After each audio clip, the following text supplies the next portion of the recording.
Bonjour, bienvenue sur cette deuxième émission. Aujourd'hui, on a rencontré un ancien vainqueur, Thibaut Vauchel-Camus, de chez Solidaire en peloton.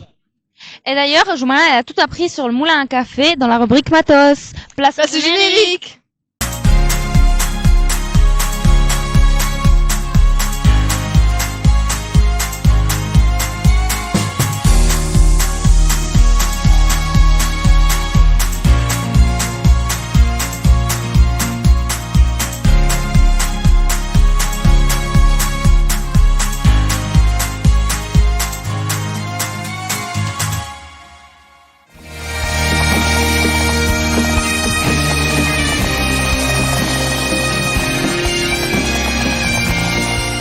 Bonjour.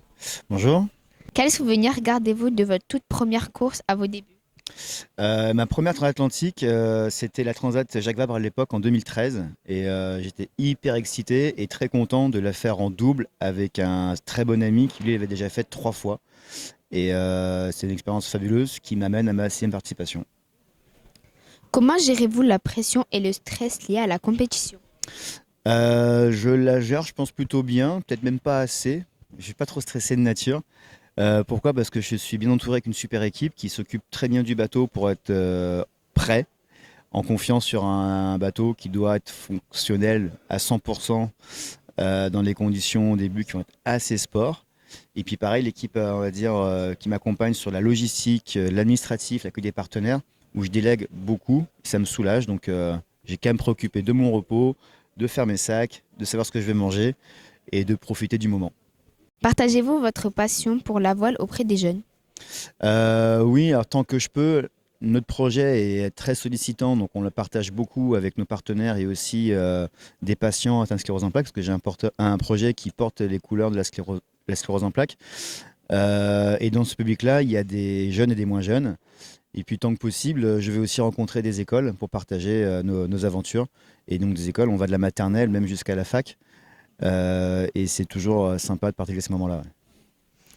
Comment gérez-vous les moments de doute et de frustration pendant une course? Ah, ça, c'est une bonne question. Le doute, on a toujours parce qu'il faut qu'on soit sûr du bon choix de voile, que le bateau aille au maximum de ce qu'il peut en vitesse, être sûr qu'on ne le casse pas et d'avoir décidé d'avoir pris la bonne trajectoire. Mais comme on est à deux sur le bateau, on s'appuie sur les sensations, l'impression et aussi le feeling que va avoir mon co-skipper Damien. Donc voilà, que c'est un stress de bonne décision qui est partagé et qui est toujours discuté. Et quand on s'engage dans quelque chose, c'est quelque chose qui a été choisi à deux. Donc quand ça marche bien, on est content pour nous. Quand ça marche mal, on dit que c'est la faute de l'autre. Comment vous répartissez-vous les tâches et les responsabilités à bord pendant la course avec votre co-skipper? Alors, on a globalement les mêmes tâches et les mêmes responsabilités. Déjà, on est responsable l'un de l'autre. On est responsable de l'état du bateau pour être sûr qu'il soit à 100% tout le temps parce qu'on est en course. C'est un bateau qui subit une avarie, c'est dégrader ses performances et au risque de mettre entre parenthèses, voire en péril la performance qu'on va chercher. Et à tel point qu'on est censé savoir faire les mêmes choses tous les deux, c'est que quand il y en a un qui est sur le pont, c'est parce que l'autre peut se reposer en confiance. Et on sait apprécier pouvoir dormir entre 1 heure et 2 heures en sachant que dehors, le bateau, il va continuer à aller en sécurité et en performance. Et puis ensuite, on va aussi choisir quelqu'un qui va être meilleur que nous sur certains domaines. En l'occurrence, Damien, en plus du fait de l'avoir recruté parce que c'est un copain d'enfance, on s'est rencontrés, on avait vos âges. On a navigué ensemble pendant plusieurs années. Et Damien a aussi développé des compétences météo que moi, j'avais besoin de ramener à bord. Donc voilà, c'est peut-être un peu lui qui va avoir le lead sur le traitement de la météo et moi le lead sur la performance du bateau parce que c'est mon bateau que je connais forcément mieux que lui. Merci. Avec grand plaisir.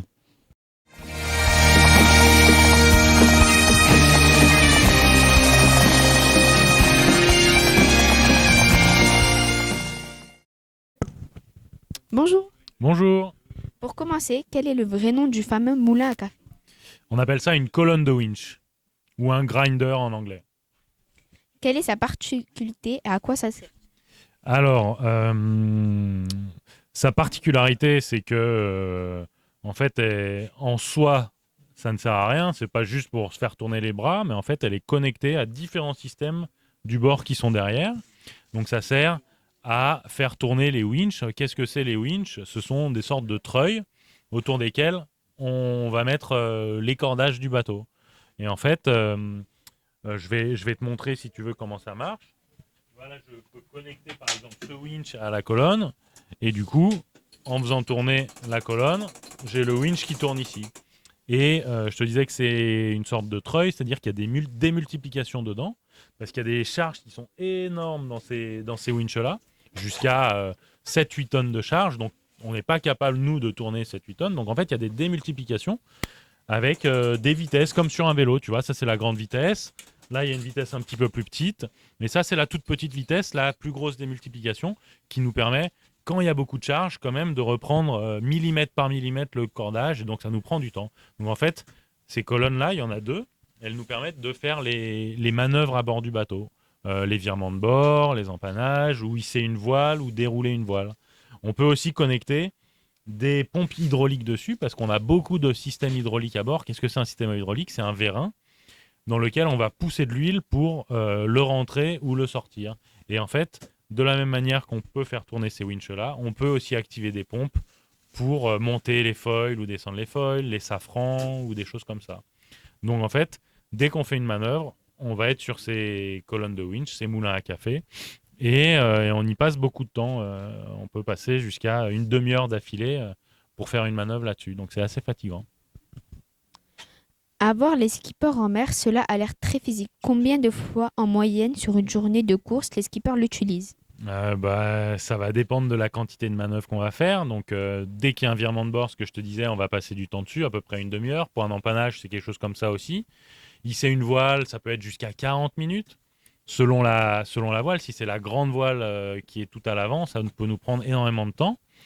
Et après, quand on est en ligne droite, eh ben, on va s'en servir pour faire des petits ajustements, parce que le vent a changé, monter un petit peu, pour affiner nos réglages et toujours essayer d'aller le plus vite possible. Et c'est avec ça qu'on va le faire aussi. Donc on peut dire que selon les journées et la quantité de manœuvres, on va passer entre 2 et 3 heures à faire de la colonne, quoi, selon ce qu'on a à faire. Existe-t-il une assistante électrique afin de faciliter son utilisation par les skippers? Alors c'est formellement interdit. Tous les réglages à bord du bateau doivent se faire grâce à l'énergie humaine, et c'est marqué dans les règles de course. La seule assistance à laquelle on a droit, c'est le pilote automatique qu'on active avec ce boîtier-là, et qui en fait va conduire le bateau à notre place. Mais pour tout ce qui est réglage, on n'a pas le droit à une assistance électrique ou mécanique, et on fait tout par la force de nos bras, Thomas et moi. Existe-t-il des alternatives au moulin à café pour les voiliers, notamment en cas de casse ou autre? Alors, si on casse une colonne, tu vois qu'on en a deux. Donc, on peut se mettre l'un en face de l'autre sur le moulin à café. Et donc, en fait, chaque colonne, on peut la connecter à chacun des winches. Donc en fait, on a un système de rechange qui est à poste du bateau. Et c'est peu probable qu'on casse les deux systèmes. C'est des systèmes qui sont très robustes. En fait, c'est une chaîne qui est ici, une autre chaîne qui est là, et ensuite de la tringlerie assez rudimentaire, en fait, avec des pignons de renvoi. Donc, c'est pas quelque chose qu'on casse. On peut avoir des petits ajustements à faire sur les connexions, déconnexions, mais c'est des systèmes qui sont très robustes. Si on était costaud comme ça, avec des bras comme ça, bah, peut-être qu'on casserait les pignons, mais on n'est que deux à bord, et on rencontre pas ce problème-là sur nos bateaux. Donc, on n'a pas besoin d'avoir de système alternatif. Et voilà, comme on en a deux, on n'en a pas besoin de système de rechange. On emmène un petit peu de pièces de rechange au cas où, mais on n'a que ces deux systèmes-là. Isabelle Josch a utilisé lors du dernier Vendée Globe un pédalier pour remplacer les manivelles. Quels sont les avantages ou les inconvénients de cette solution? Alors, tu as tout à fait raison. Effectivement, l'alternative qu'on pourrait avoir à cette colonne de winch où on utilise des bras, c'est d'utiliser la même chose avec les pieds. L'avantage d'utiliser les pieds et les jambes, c'est que tu es beaucoup plus puissant avec les jambes qu'avec les bras. En revanche, ça pose un problème qui est le passage qu'on appelle le point dur. Quand tu pédales, il y a un point dur qui est difficile à passer. Et il y a eu un contournement de ce problème-là, qui était l'introduction d'une roue à inertie. En fait, tu démarrais comme si tu démarrais une roue de vélo qui avait un certain poids et qui donnait une inertie au système, et ça permettait de passer ce point dur. Alors c'est assez technique, mais c'est comme ça que ça a été fait. En revanche, le problème d'utiliser ses jambes, c'est que quand tu es assis, eh ben, tu es moins stable que quand tu es debout, posté sur tes jambes. Et donc, quand tu es assis, bah, tu es un petit peu brinque-ballé dans tous les sens, et c'est pas si efficace que ça, au final, d'utiliser ses pieds pour pédaler. Donc, nous, on axe notre travail sur le haut du corps quand on est à la salle de sport. On fait des séances, on en a un dans notre salle de sport, avec une résistance donnée. Donc, on fait des séances spécifiques sur une colonne à la salle de sport. Et après, on travaille énormément aussi le haut du corps pour avoir la musculature nécessaire et privilégier, nous, l'utilisation des bras plutôt que les jambes. Voilà. Merci beaucoup. Il n'y a pas de quoi. Filme ces 4 bateaux. Mais je les ai déjà filmés pour les images du jour. Bah, filme celui-là alors. Ok. Comme ça, on fait notre émission. Au revoir.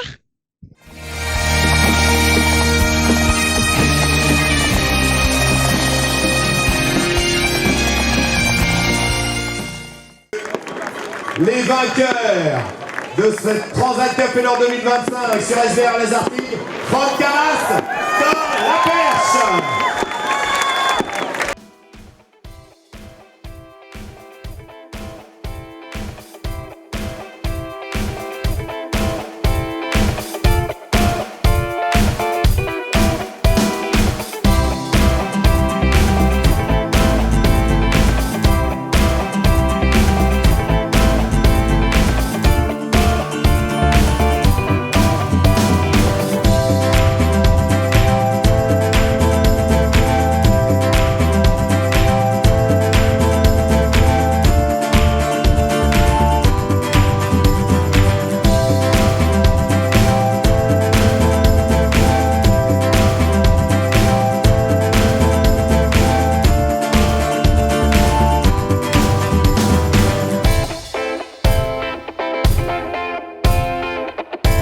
Les applaudissements pour l'équipage du Soleno Ultime 3 qui vient nous rejoindre ici au cœur de la nuit de Fort-de-France.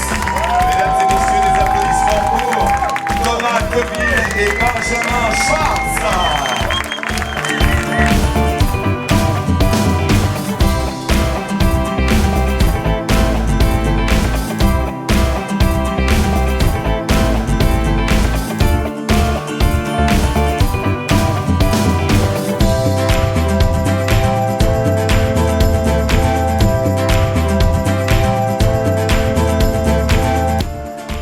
C'était les meilleurs aujourd'hui et de se bagarrer contre des gens comme ça, c'est toujours un privilège. Donc, je commence par les remercier et leur dire bravo.